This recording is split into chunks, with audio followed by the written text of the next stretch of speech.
Hello everyone, welcome to the channel. In this video, I will explain how we will be able to enter into what is the BIOS of our computer, in this case being specific to an ASUS because it's the model I'm using, an ASUS Zephyrus G14. It's really something very simple. Well, since I don't have a good camera, I cannot show you the whole procedure, but maybe, if you want me to, I can do it with a tough A14, which I also have available. Anyway, the simplest way, and really the way I recommend, is to do it through ASUS support. As you can see here, we are on ASUS support, and here it carefully explains how we are going to be able to get into the BIOS of our computer. We must also keep in mind that this can be made a little easier or simpler depending on the processor that we have. For example, in my case, I have a Ryzen 9 processor, that is, an AMD processor, and here the procedure is simply turning off the computer and pressing F7.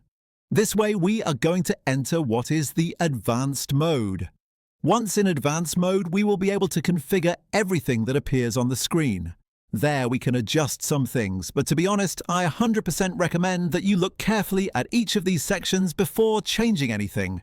Do not move anything that you don't need to move. If you don't really need to activate TPM 2.0, don't touch it at all, because if you change something you shouldn't, your computer might not turn on again.